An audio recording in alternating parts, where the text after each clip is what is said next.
What's going on, everyone? I'm just a typical, average American here today to react and learn about the top 10 things to do in Quebec City.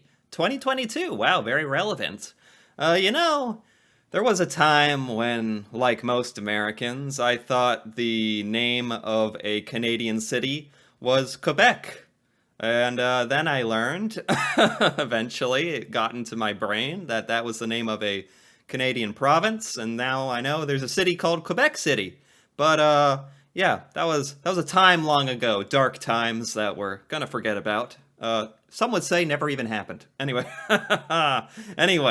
I'm really interested to see Quebec City. I've never, when I think of the city, nothing comes to mind. I've never learned much of anything about it. I don't know what's there. I mean, just based on this one still image popped up, it already looks beautiful.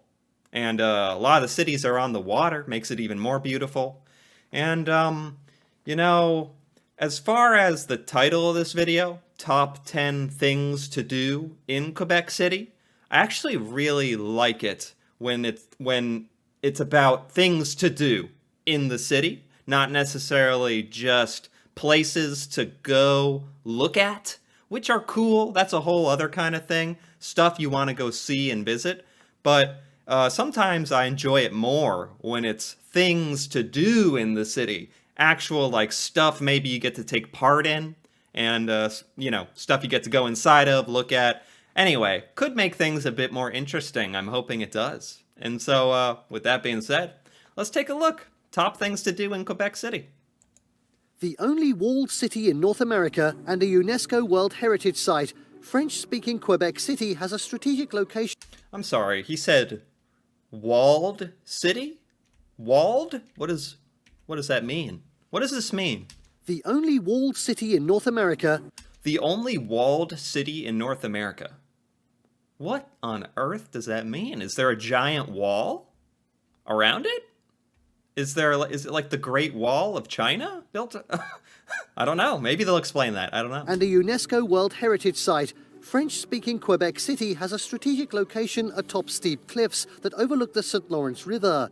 Founded in 1608 Wow. as a fur trading colony at present-day Place Royale, it quickly became an administrative centre and today is the capital of Quebec province and one of the most beautiful cities in Canada. Yeah. In this video, This is beautiful. I mean, he's talking pretty fast. Oh my goodness. And I'm trying to soak it all in. But this is beautiful so far. Amazing. we're going to be taking a look at the top 10 rated attractions and things to do in Quebec City. Oh, and yeah. just wait till you see the number one that we're going to be showing in this video. Something you would Okay. never even have thought of. So Okay. make sure you watch till the end. I will. Oh, before we begin, you can help us to bring at 10 Fortifications of Quebec National Historic Site. Fortifications of Quebec National Historic Site. Wow, this is almost like a little... Gosh. I mean, these are walls for sure. Brick walls. I'm not sure what they're protecting here. I mean, maybe I should just find out, right? In the more than 300 years of its history, Quebec has come to possess a variety of fortifications, all of which can be explored on an hour-long circular walk. The bastions, walls, towers, gates and countless old cannon show how well the former French colony was protected. Huh. Completed in 1832, the 4.5 kilometers of defensive ramparts on the west flank of the old city were constructed of granite and sand, the only fortifications of this kind in North America. Wow, okay. Maybe this is what they were alluding to with some of the walls, literally as fortifications. I feel like I had heard this at some point in the past about Quebec, and there's a whole part of it just built for protection, old wartime protection, cannons, historic site, barricades. Very interesting, very interesting. Would be really cool to see, and it only takes for an hour. You can just walk around the whole place. That's pretty cool. Numerous pieces of weaponry are a constant reminder of Quebec's troubled past.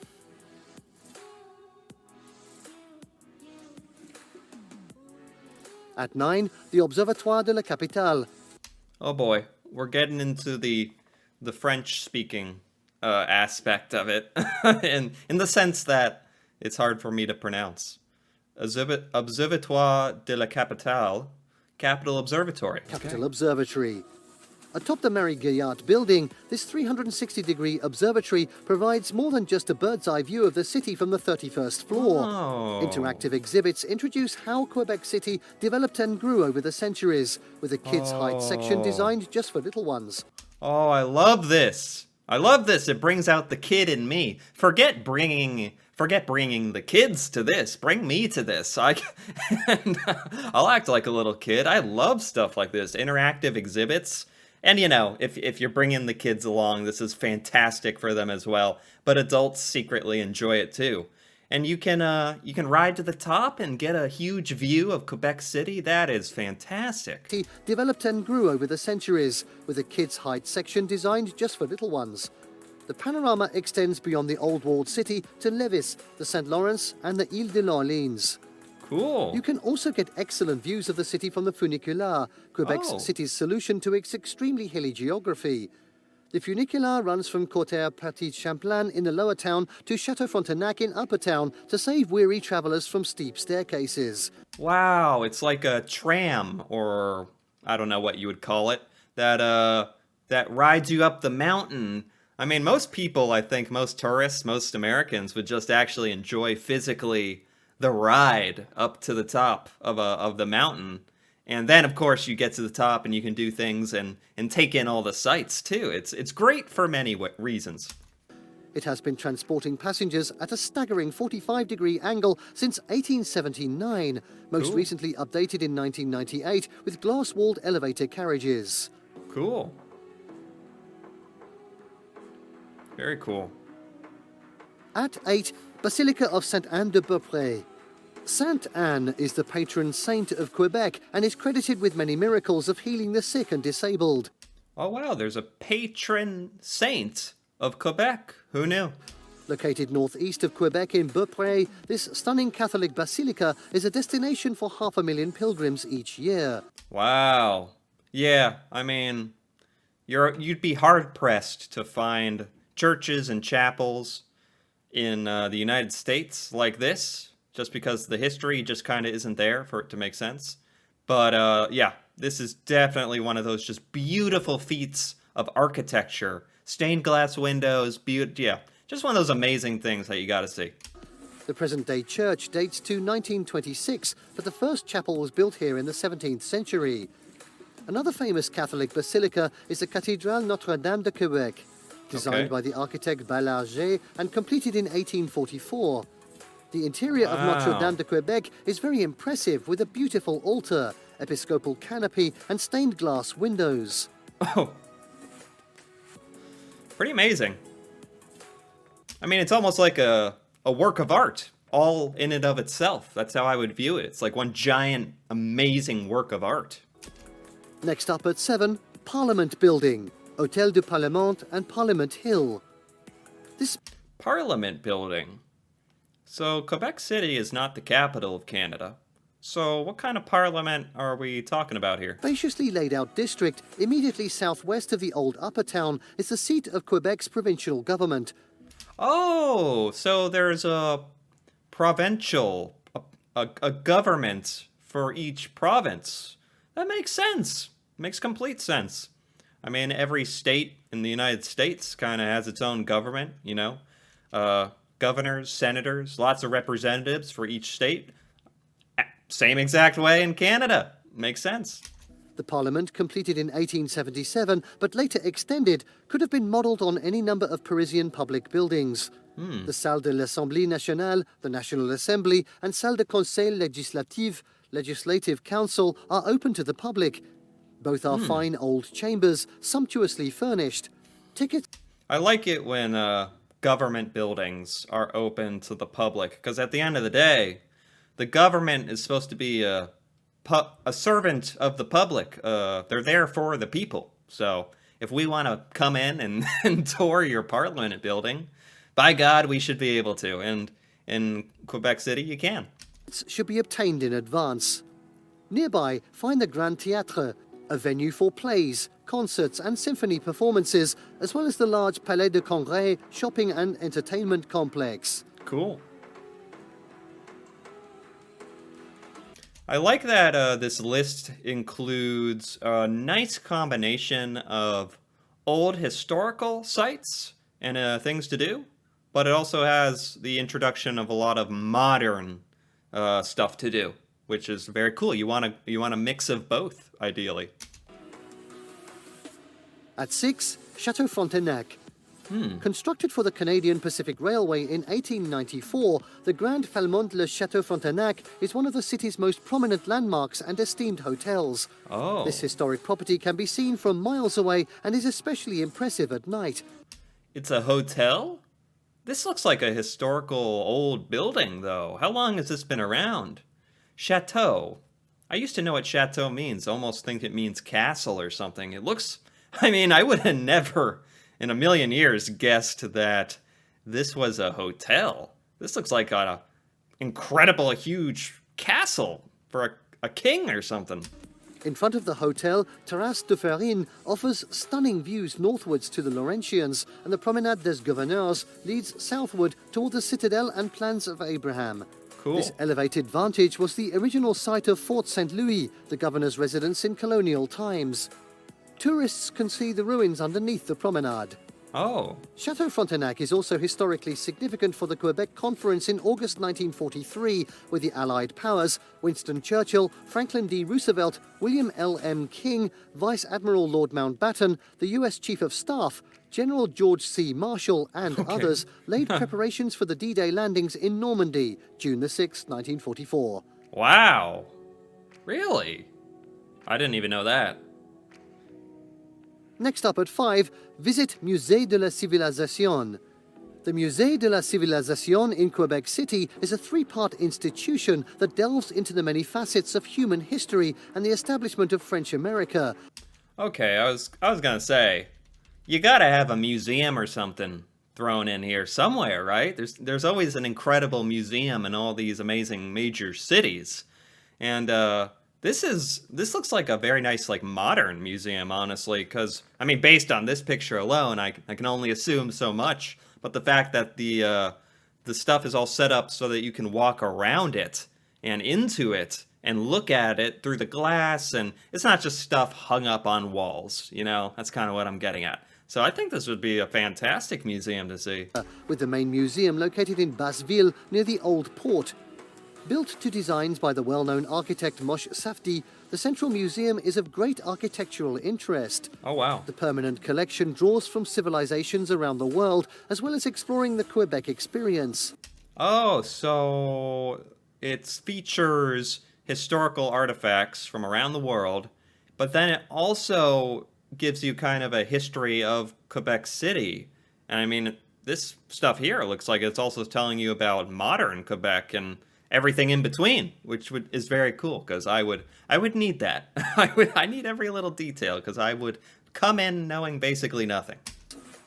The Musée de l'Amérique francophone is housed in the historic Séminaire de Quebec in Upper Town. As the name suggests, the museum deals with all aspects of the history of the French in North America. Oh, The Musée de la Civilisation also has exhibits at Place Royale, where Samuel de Champlain founded Quebec, the first permanent French settlement in North America. very cool. Yeah, this is a pretty modern museum with a lot of different stuff. At 4, stroll through Quartier Petit Champlain. Once the bustling capital of New France, the Quartier Petit Champlain is arguably the most beautiful area of the city. Really? Wandering the narrow streets that lace between the historic buildings Oh, yeah, wait, I gotta stop it. This is the stuff right here. This kind of tight alleyway, roads, shops on each side, the ambiance, the brick buildings, the street lamps hanging from above. This is the kind of stuff that I'd want to do. This is like physical, walk it, and actually kind of live Quebec City in the sense that, at least this part of the city. And according to the narrator, it's one of the most beautiful parts, and I can see why. It feels like you're stepping right into a time capsule or something.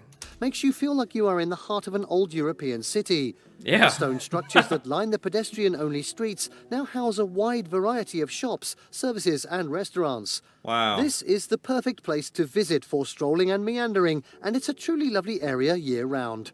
Tourists will find artisan boutiques, Quebec cuisine restaurants and bistros, art galleries and a generous assortment of sweet shops offering everything from handcrafted fudge and nougat to a stylish crêperie. Oh boy. Oh, we hit some good stuff here. The candy shop? It's like they knew.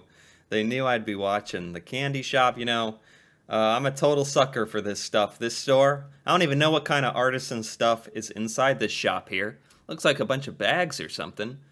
Or leather body armor. I'd take it. Give it to me. The candy, the fudge. I'll take it. I'll take it all. Shops offering everything. Oh my, these look like slabs of meat, but I don't mind it. That stuff on the right-hand side, I've never seen chocolate cut like that, but when in Quebec City, eat the meat-shaped chocolate. That's what I always say. From handcrafted fudge and nougat to a stylish crêperie. Clothing boutiques here offer unique items for sale, from stores that offer only alpaca products to those showing the latest trends. Cool. Photographers will also find interesting sights in the Quartier Petit Champlain.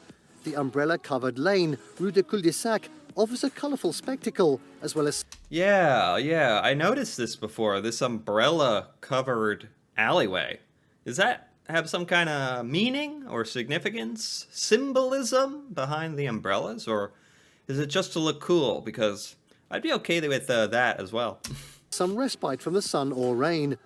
While you're here, pop into La Feugerie for a treat. Watch for the large Trompe-l'œil mural, Fresque du Petit Champlain, at the far end of Rue de Petit Champlain that gives a glimpse into the city's history. Oh, wait, they're just letting you draw on the wall? That's cool. At the far end... Yeah, I'll draw on the wall. And if there's some street art and stuff like that, love that too. Very cool. At 3, see the Plains of Abraham, Champ de Bataille. Outside the city walls, to the west of the citadel, stretches the green expanse known as the Plains of Abraham, Champ de Bataille, where in 1759, the British, led by General Wolfe, fought the French under Montcalm and won. Exhibits retell the tumultuous history of how Quebec City resisted and then fell to the British.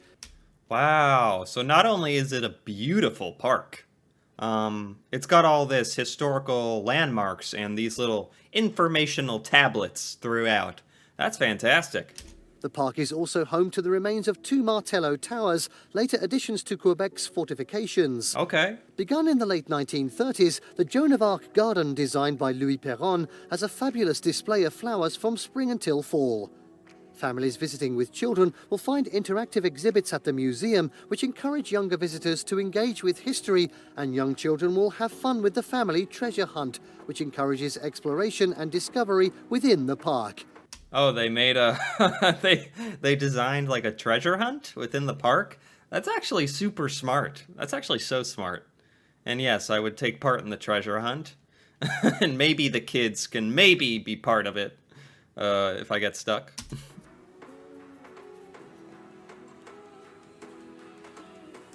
Beautiful. At number 2... Hold on, that was a drone shot. Yeah, this is just amazing. Another reason to travel to the top of the mountain on the tram. Get a good look at the whole place from there. Soak it in, then travel all the way down and walk it yourself. Be amazing. At number 2, explore La Citadelle de Quebec. Thrusting upwards from the western facing the St. Lawrence River, Cap Diamant reaches a height of 100 meters and commands an extensive and varied panorama. Okay. Sitting atop this is Quebec's star-shaped citadel, a massive fortress protected by thick walls, ramparts and ditches that was built in 1832. Okay, is this explaining the wall comment at the beginning? The most walled city in North America or something like that? Is it literally that there are tons of fortifications and walls around the city built there as protection throughout the years? I think that's what it was. I'm thinking that's what it is. Still an active military post, the citadel is used as military quarters for generals, officers and servicemen, as well as the summer residence of the Governor-General of Canada. Huh. This is also the headquarters of the 22nd Canadian Regiment, which formed at the beginning of the First World War and boasts a distinguished record, including action at the Battle of the Somme and much later in the Korean War.